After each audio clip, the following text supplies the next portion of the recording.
Unconditional happiness, सन्तुष्टि, जसको कुनै कारण हुँदैन, परिस्थिति जस्तो भए पनि मनमा कुनै क्षोभ उत्पत्ति हुँदैन, दुःख उत्पत्ति हुँदैन, त्यो अवस्था नै समाधि हो। ह्याप्पिनेस हामीले जिन्दगीभर तलास गर्छौं, धनमा, पदमा, प्रतिष्ठामा, खानामा, राम्रो राम्रो दृश्यमा, ध्वनिमा। यो पञ्च ज्ञानेन्द्रियले जहिले पनि खुसी तलास गर्छ। तर त्यो जम्मै क्षणिक हुने भएकोले त्यसलाई हामीले नकारात्मक रूपमा त बुझ्नु हुँदैन। किन भन्नाले जहाँ जहाँ छोएर तपाईलाई क्षणिक आनन्द आएको छ त्यो पनि विराट परमात्माको एक थोपो प्रसाद भनेर बुझ्नुपर्छ। यही प्रसादमा टिकेर त त्यो विराटलाई खोजेको हो मान्छेले। यदि यति पनि नआउने हो भने खोज्दै खोज्दैन, जसरी डिप्रेसनमा मान्छेले मुक्तिको तलास गर्दैन, सुखको तलास गर्दैन, किनकि उसलाई थोपै आनन्द कहीँबाट आएको हुँदैन। Can you imagine? त्यसकारण यो जहाँबाट जसरी दुःख आएको, या चाहिँ भोजनबाट आएको, या ध्वनिबाट आएको, या तरुणी तरुणलाई हेरेर आएको आनन्द, कुनै पनि आनन्द त्यो विराट परमात्माको नै एक झल्को हो। बस यो झल्कोमा टेकेर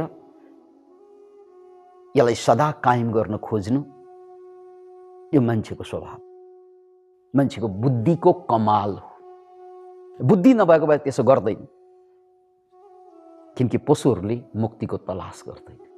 आनन्द त उनीहरूलाई पनि हुन्छ नि त, खाना हुन्छ, सहवासमा हुन्छ, तर उनीहरूले मुक्तिको तलास गर्दैन, किनकि त्यहाँ मिसिङ लिङ्क चाहिँ के त? बुद्धि। मान्छेले गर्छ किनकि मान्छेसँग बुद्धि छ। बुद्धि भएर पनि फेरि त्यो परमात्माको तलास गरिएन भने त्यो बुद्धि नहुनु बराबर हुन्छ। त्यस्ता मान्छे पशुको लेभलमा बाँचिरहेको हुन्छ। किनभने उसलाई इन्द्रियबाट सुखाउँछ एक क्षण, अनि त्यसपछि उसले फेरि अर्को अर्को अर्को भोग खोज्छ। तर बुद्धिमान मान्छेले मात्रै भोग होइन, भोगमा आनन्द क्षणिक हुन्छ, योगमा आनन्द अनन्त हुन्छ। जैनहरूले यही अन्तरयात्राको, यही समाधिको, यही मुक्ति, यही इनलाइटनमेन्टको 10 वटा चरण बताएका छन्, जो यो प्रसङ्गमा यहाँ हामीले एकदमै बुझ्न योग्य छ, मनन गर्न योग्य छ। किनकि हामी 1 वर्षदेखि पतञ्जलि योग सूत्रमै चर्चा गरिरहेका छौँ र अब हामी शिखरतिर पुगिरहेका छौँ। त्यसकारण यो 10 वटा चरण जसलाई बुझेन भने साधक भड्किन्छ। साधकले बेला बेला भन्छ नि, आज ध्यानै लागेन, ध्यानको ठाउँमा निद्रा लागिरहेको छ, के भयो मलाई, म ब्याकमा चरण नबुझेपछि अनि कन्फ्युजनमा जान्छ। त्यसकारण यो चरणहरू बुझ्नको लागि जैनहरूले 1000 वर्ष अगाडि नै निर्माण गरेको चित्र। सबभन्दा पहिला जैन बुलको number 1, in search of the bull. एकजना चाइनिज केटा यही अनन्त सुखको तलासमा या इनलाइटनमेन्टको तलासमा, या अनन्त आनन्द जसलाई परमानन्द, सहजानन्द, बिरजानन्द भनिन्छ, त्यही आनन्दको तलासमा निस्कन्छ। यो भनेको उसले अब आध्यात्मिक यात्रा, अन्तरयात्रा थाल्छ। तर अन्तरयात्रा थाल्दा उसको लक्ष्य हुन्छ साँडेलाई पत्ता लगाउनु। यहाँ साँडे भनेको इनलाइटनमेन्ट हो, मुक्ति हो, या बुझ्ने भाषामा अखण्ड आनन्द हो, अखण्ड सुख हो। तर उसले भेट्दैन। कतिपय साधक यो पहिलो स्टेपमा अड्किन्छ। उसले साधना पनि गरेको हो, पूजा गरेको हो, प्रार्थना गरेको हो, टाउको झुकाएको हो, ध्यान गरेको हो, सबै गरेको हो, तर सबै गर्दा पनि त्यो अध्यात्मको छनक नै पाउँदैन। भित्र जान खोज्छ, उसले खोजेको साँडे अथवा अखण्ड आनन्द भेट्दैन। उसलाई बोर हुन्छ, गाह्रो हुन्छ, अप्ठ्यारो हुन्छ। त्यहाँ त माटो छ, ढुङ्गा छ, खोला छ, तर साँडे छैन। त्यस्तै आँखा बन्द गर्न साथ कसैसँग लिएको पैँचो सम्झिन्छ, कसैलाई दिनुपर्ने पैसा सम्झिन्छ, छोराछोरीको हालत सम्झिन्छ, कसैले गरेको अपमान सम्झिन्छ। उसले त पुरानो पुरानो कुरा मात्रै सम्झिन्छ। आँखा बन्द गर्न साथ आनन्द आउनुको साटो उसलाई दुःख हुन थाल्छ, पोल्न थाल्छ, छटपट हुन थाल्छ। यो पहिलो स्टेज हो। यस्तै हुन्छ। मलाई ध्यानै लागेन सर, निद्रा लाग्छ, ध्यान लाग्दैन, नचाहिने कुरा आउँछ। यो पहिलो स्टेप हो, यहाँ टिक्नुपर्छ। ओह, त्यो केटाको हालत त्यही छ। उनले खोजेको साँडे त्यहाँ देखिएन, तर जे दिनदिनै देखिरहने कुरा त्यही मात्रै दोहोरिरहेको छ। नदी, खोला, पहाड, रुख, घाँस।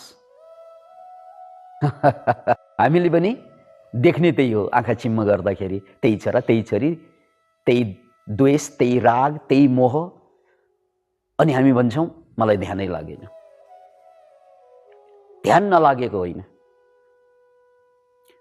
पहिलो द्वारमा हामी पुगेका छौँ।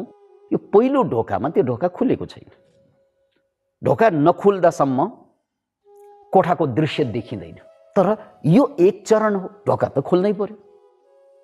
21 दिनदेखि 3 महिनाको टाइमिङ हुन्छ।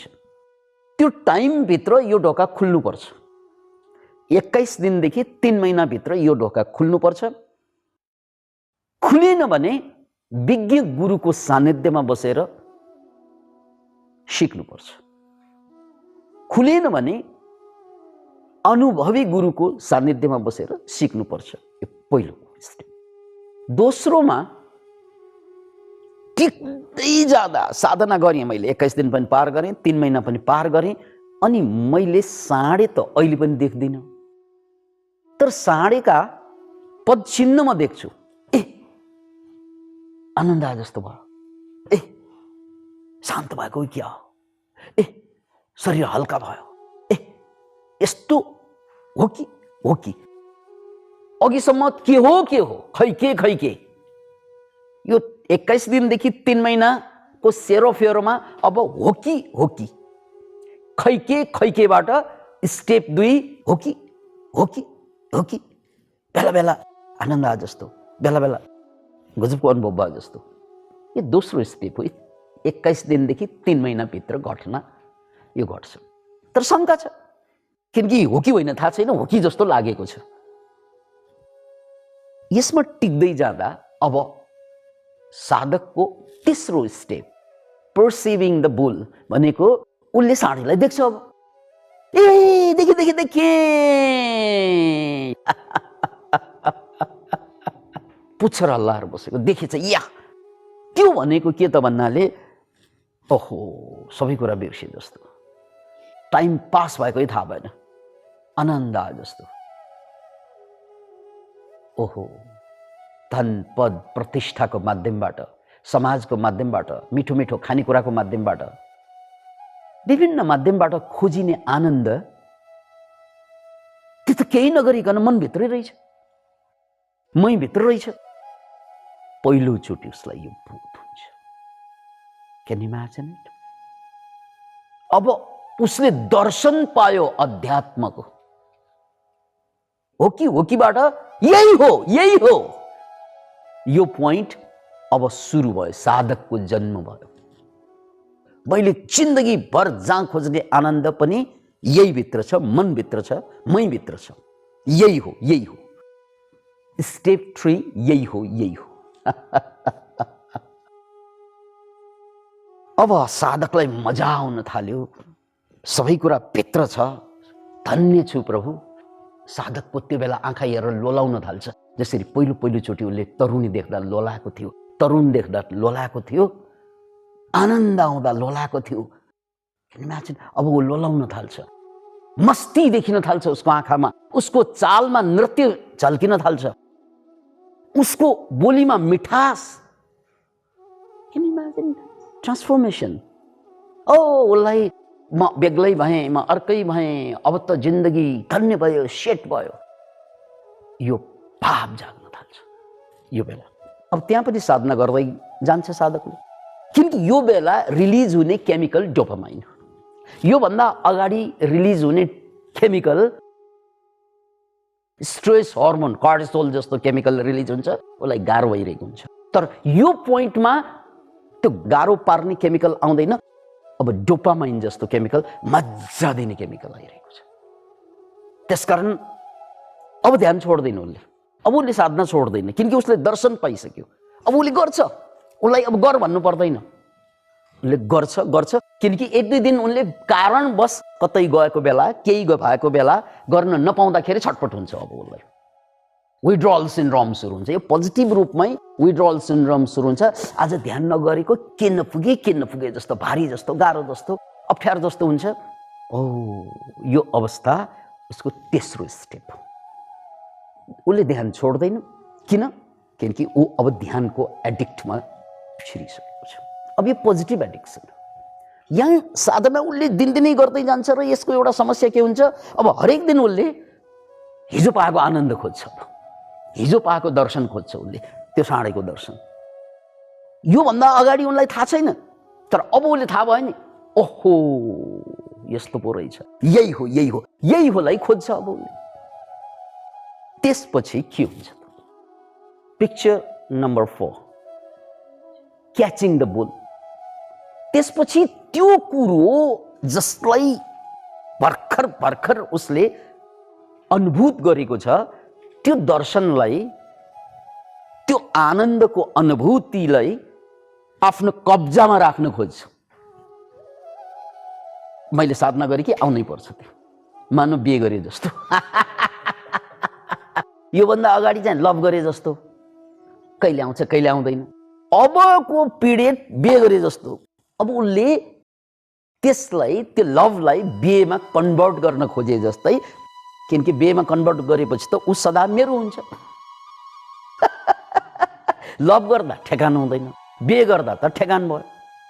त्यस्तै यो मनको बिजनेस, मनको व्यापार यही हो। त्यो साँडेलाई, त्यो आनन्दलाई उसले कन्ट्रोलमा राख्न खोज्छ। त्यसपछि भयङ्कर सङ्घर्ष चल्छ। अब त्यो सङ्घर्षको एउटा पिरियड पार गर्नै पर्छ। त्यो सङ्घर्षको पिरियडमा के हुन्छ, उसले खोजेको कुरा आइदिँदैन कि उसलाई दर्शन भइसक्यो, छोड्न मन लाग्दैन। मैले त प्रेम गरिसकेँ नि एक किसिमबाट। त्यो प्रेम गरिसकेपछि प्रेमिका त मैले बुझिसकेँ, उसँगको आनन्द, उसँगको अनुभूति हो। त्यो अनुभूति भइरहँदा म लोलाएको थिएँ। अब ऊ नआइदिँदा टोलाएर बस्छु। त्यसकारण उसलाई कब्जामा गर्न खोजेको, अब कब्जामा ऊ आइरहेको हुँदैन। त्यसकारण कहिले ध्यान लाग्ने, कहिले ध्यान नलाग्ने, कहिले निद्रा लाग्दैन। अब फेरि उसलाई गाह्रो हुन्छ, किनकि उसले खोजेको कुरा पाएन। यो भनेको उसको डिजायरको कारणले आएको प्रब्लम हो। साधकको एउटा गजबको डिजायर के हुन्छ भने, उसले त झल्को पाइसक्यो। अब यो कुरा हरेक दिन आउनुपर्छ, आउनै पर्छ भन्ने उसको आग्रह हुन्छ। मनले त्यो आग्रह गर्छ। त्यो आग्रह गरेपछि त्यो विचार जहाँ छ त्यहाँ भाव आउँदैन। जहाँ विचार आउँछ त्यहाँ भाव आउँछ। विचारले तपाईँलाई कन्सियस माइन्डमा ल्याउँछ। अब अन्तरयात्रा सबकन्सियस माइन्डबाट सुरु हुन्छ। तपाईँले विचार जति गर्यो, जति यसलाई कन्ट्रोल गर्न खोज्यो, त्यो भाग्छ। यो एउटा पिरियड हामीले चौथो स्टेपको चाहिँ सङ्घर्ष देख्यौँ। चौथो स्टेपको सङ्घर्षमै अधिकांश साधकहरू भ्रष्ट भइदिन्छन्, छोडिदिन्छन्। किनकि यो नहुने रहेछ। हिजो आएको हो, ध्यान गरेको हो, मजा पनि लागेको हो, आफू चेन्ज भएको पनि फिलिङ भएको हो, खोइ अचेल त त्यस्तो ध्यान पनि गरिरहेको छैन। अब फेरि संसारतिर फर्कन्छ। कतिपय साधकहरू फेरि सांसारिक भइदिन्छ। लागिसकेको थियो, 10 वर्ष अगाडि मलाई ध्यानै लागेको हो, 10 वर्ष 20 वर्ष अगाडि मैले आनन्द पाएकै हो। तर त्यसपछि त्यसलाई टिकाउन नसकेकोले त्यो आनन्द उसले स्वास्नीमा खोज्न जान्छ, धनमा खोज्न जान्छ, पदमा खोज्न जान्छ, रक्सीमा खोज्न जान्छ।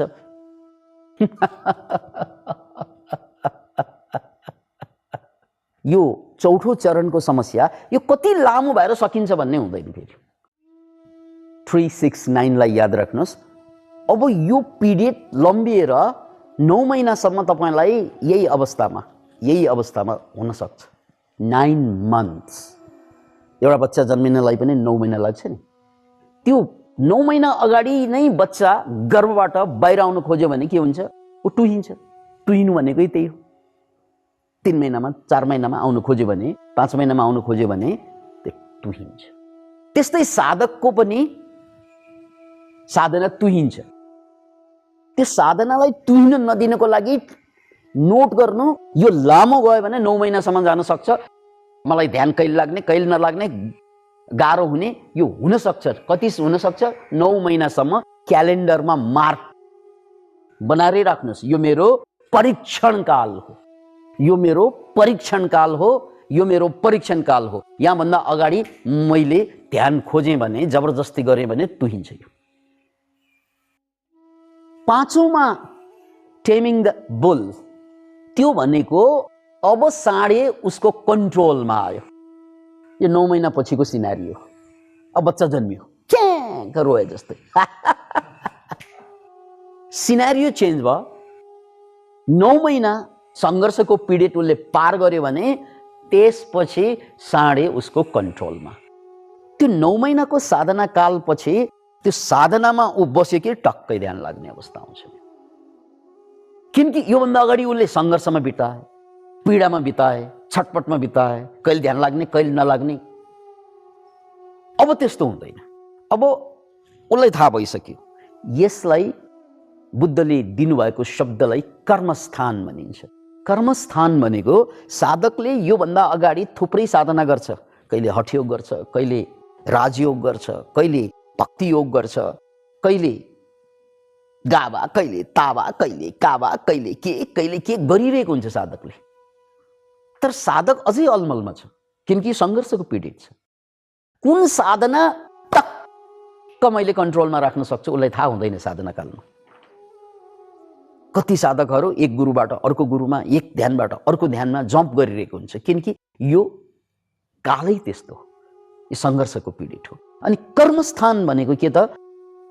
यस्तो साधना टक्क बसेपछि ट्याक्कै लाग्ने, त्यसलाई कर्मस्थान। अब कर्म गर्ने स्थान भेटायो। यही कुरा यहाँ डोरी जुन दिएको छ, डोरी लाएर अब गोरुलाई तान्न सक्ने भयो, यो साँडेलाई तान्न सक्ने भयो। ऊ जहाँ जहाँ जान्छ साँडे खुरखुर आउँछ।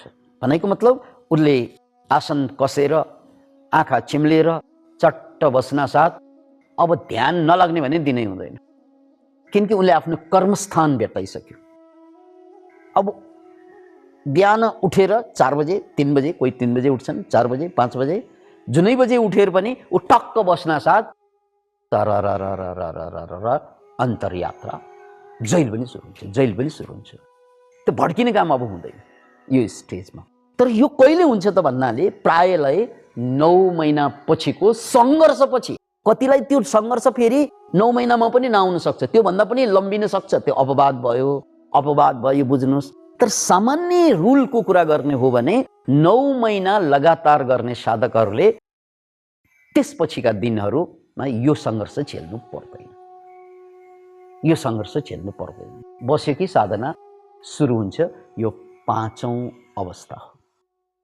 अब 6ठौँ अवस्थालाई हेर्नुहोस् त। 6ठौँ अवस्थामा अब योभन्दा अगाडिसम्म यसले साँडेलाई साधना गरेर मात्रै साध्न सक्ने, नत्थी लाउनु पर्ने। अब यहाँ नत्थी पनि छैन, हेर्नुहोस् त। त्यहाँ अगाडिको पिक्चरमा नत्थी लाएर बसेको थियो।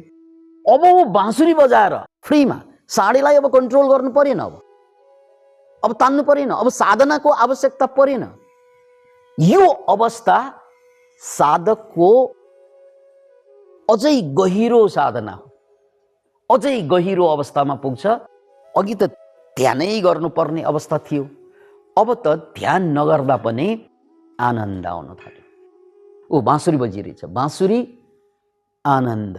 अनि यो भनेको, यो सङ्गीत भनेको योग दर्शनमा यो भित्रबाट नाद फुर्छ नि, जसलाई अनहद नाद भनिन्छ। हो, यो भित्रबाट सङ्गीत फुरेपछि साधक धेरै परिपक्व भयो। म त्यतिकै बसिरहेको छु, बाँसुरी बजेको आवाज आउँछ मलाई। बिहान उठ्न साथ अलिकति ध्यान लाउन पाउँदैन, बाँसुरी बजेको थाहा हुन्छ। बाँसुरी बाहेक 10 वटा अरू ध्वनिहरू पनि छन्, 9 वटा ध्वनि, 10 वटा ध्वनि मध्ये एउटा बाँसुरी पनि हो। त्यो आवाज अन्तरबाट आउन थाल्छ। यो मैले पनि अनुभूत गरेको कुरा हो। यो भनेको अब तपाईँ ट्रान्सफर्मेसनमा गयो, तर यो अझै सबकन्सियस माइन्डकै फिल्ड हो। फेरि it is not awakening yet. याद राख्नुहोस् यो कुरा। आनन्द बहुत आयो, भित्रैबाट अन्नाद फुटेको छ।